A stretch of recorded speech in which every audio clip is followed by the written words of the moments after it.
Bonjour et bienvenue à l'atelier des concepts. Aujourd'hui, la reconnaissance des contributions.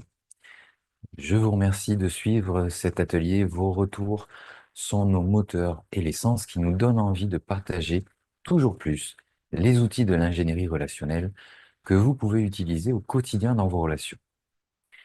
Vous l'avez sans doute remarqué, on reçoit plus de reproches que de marques de reconnaissance pour ce que l'on fait pour l'autre. D'ailleurs, si on en reçoit peu, on n'en émet pas beaucoup plus. On ne pratique guère cette reconnaissance de ce que l'autre fait pour contribuer à la relation. Au Royaume-Uni, culturellement, on est plus prompt à remercier. Mais remercier, est-ce reconnaître la contribution de l'autre? Sur quoi s'appuyer pour construire un message de reconnaissance de ce que l'autre a fait pour moi? C'est flou, c'est vague, c'est confus. Et même si la contribution qui a été faite est maladroite, c'est-à-dire que le résultat n'est pas à la hauteur ou que, même si l'intention est bonne, l'autre a fait chou blanc, on ne peut que reconnaître que l'autre a fait une contribution. Maintenant que nous avons posé la thématique, il est nécessaire de revenir sur le cadre conceptuel. Vous qui nous suivez depuis le premier atelier des concepts, vous savez que l'intégralité des concepts abordés ici sont issus du modèle des structures et interactions en communication développé par Jean-Louis Lascaux au sein de l'école professionnelle de la médiation et de la négociation. Alors, vous pouvez en savoir plus en allant sur le site epmn.fr.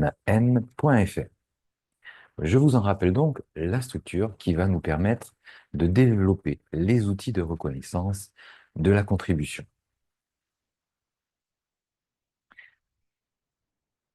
Dans le modèle SIC, il y a plusieurs éléments. Ce sur quoi nous allons nous baser aujourd'hui, c'est le schéma transactionnel, c'est-à-dire la façon dont globalement vous êtes en transaction avec les autres. Comment êtes-vous quand vous êtes en interaction avec les autres? Eh bien, de manière générale, il y a au centre, évidemment, je. C'est une personne, c'est vous, et c'est donc la façon dont vous êtes en interaction avec les autres.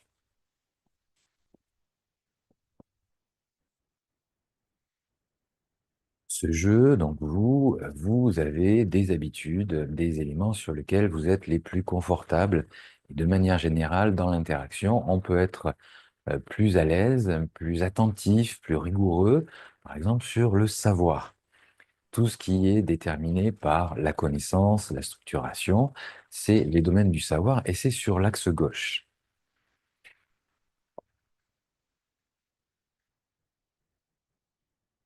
Alors vous pouvez être sur ces aspects-là avec un besoin donc de argumenter les choses, de pouvoir les expliquer, ou alors vous êtes dans le faire, sur l'axe droit donc. Alors si jamais ces notions vous sont inconnues, vous pouvez regarder les autres ateliers des concepts et notamment le modèle SIC de manière à appréhender toute la structuration, puisque là, je ne m'occupe que du schéma transactionnel, mais il y a aussi tous les modes de communication qui sont développés dans cet atelier. Donc sur la droite, c'est l'axe droit, donc c'est le faire. C'est la mise en œuvre, la création, l'action, la mise en image. Vous pouvez aussi être dans vos interactions plus marqué, plus à l'aise, plus habitué à prendre en compte l'être.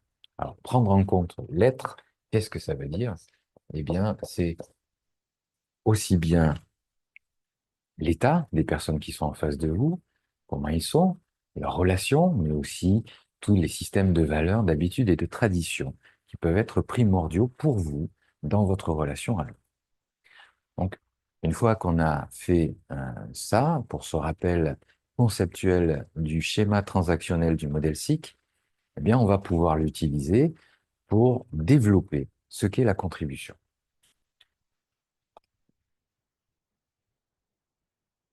Maintenant, vous le savez, à chaque fois qu'il y a un concept, en fait, il vient par trois. Donc, on va utiliser le centre pour dire, eh bien, on parle bon, des contributions et on va pouvoir le décliner en trois composantes de la contribution. Alors, il y a les contributions en termes esthétiques.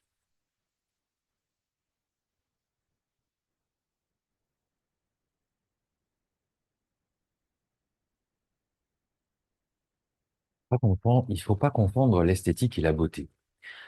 Dans un tableau, dans une œuvre, il y a les deux composantes. Est-ce que c'est beau ou est-ce que c'est pas beau? Est-ce que c'est esthétique ou est-ce que ce n'est pas esthétique? L'esthétique est plus liée à la structuration de l'œuvre qu'à la beauté. Ça peut être très esthétique et pas beau pour vous. Ça peut être très construit et avoir un résultat qui n'est pas agréable, qui n'est pas beau.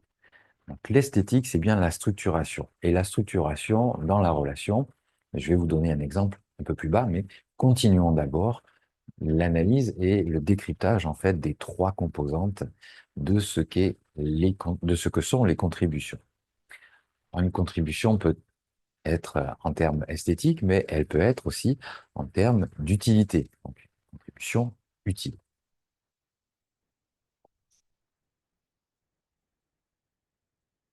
Là, le terme ne nécessite pas forcément une explicitation, c'est utile ou c'est pas utile. Et puis, il y a une troisième catégorie, une troisième composante dans la contribution, c'est agréable. Est-ce que la contribution est agréable?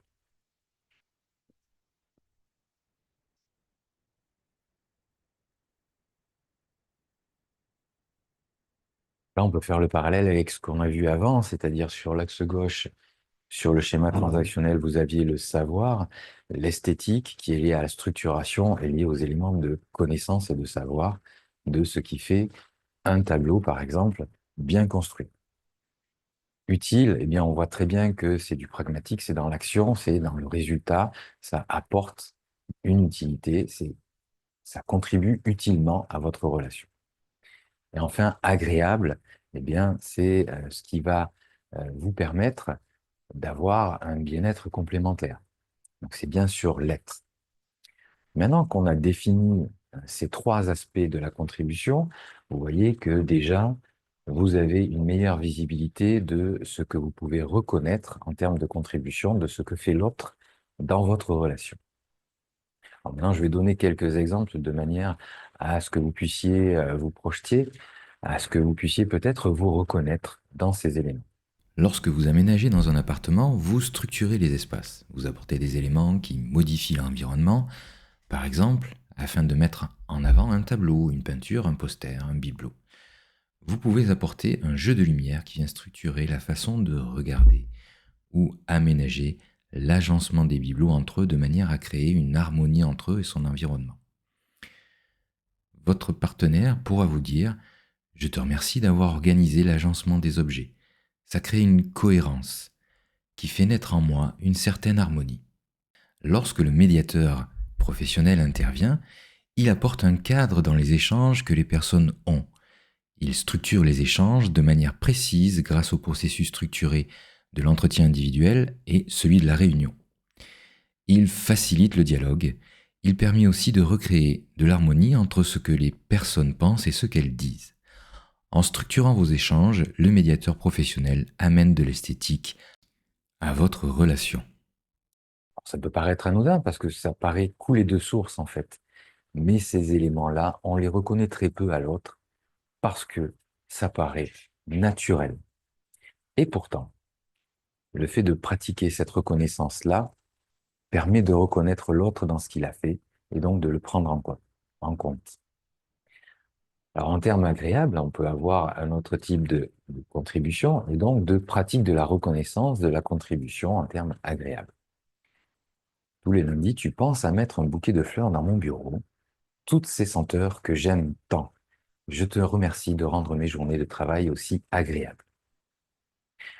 Vous voyez que ça peut très bien être des éléments de la vie quotidienne, et pourtant, ces éléments qui paraissent si naturels, et au fond, on est reconnaissant à l'autre d'avoir pratiqué ça, mais on ne pense pas toujours à le lui dire. Il y a aussi les contributions utiles. Je te remercie d'avoir pensé à renouveler le stock de papier toilette au bureau.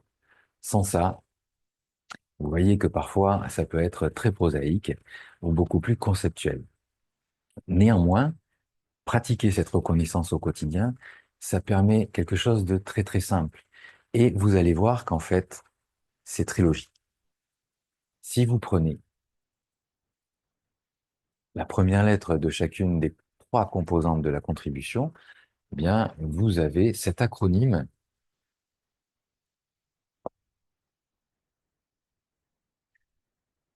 Cet acronyme, en fait, ça va vous permettre de vous rappeler ce que sont les éléments de contribution, parce que pour fluidifier une relation, rien de tel que reconnaître les contributions.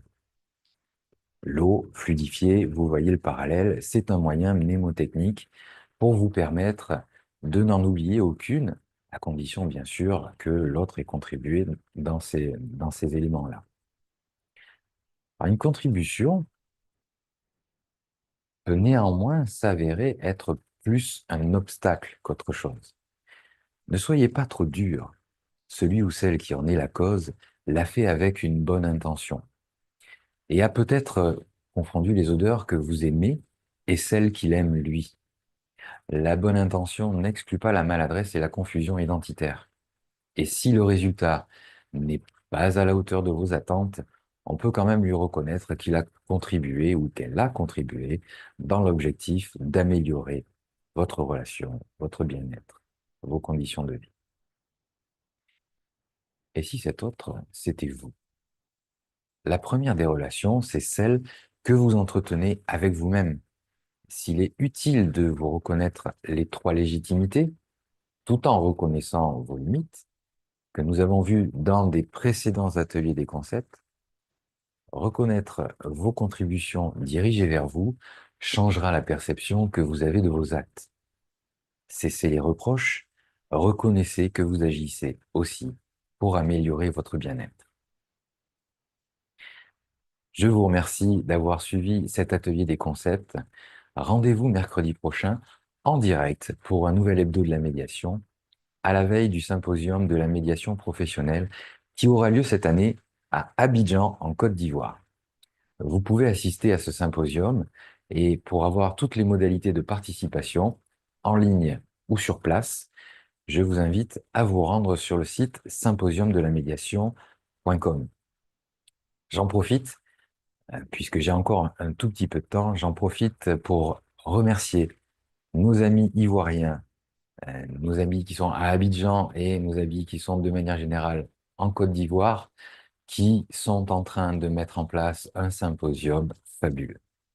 Ils sont à pied d'œuvre pour vous rendre l'expérience et transformer ce symposium de la médiation et qu'il vous soit pour vous esthétique, agréable et utile. Merci donc à tous les médiateurs de Côte d'Ivoire, les médiateurs professionnels. Il est l'heure de nous quitter. N'oubliez pas, toutes nos émissions sont disponibles en replay sur mediateur.tv. Pour être informé des nouvelles émissions, abonnez-vous à notre chaîne et partagez avec vos proches. C'est l'occasion d'échanger avec eux sur les contributions que vous vous faites les uns aux autres. Bonne semaine à toutes et à tous. À la semaine prochaine.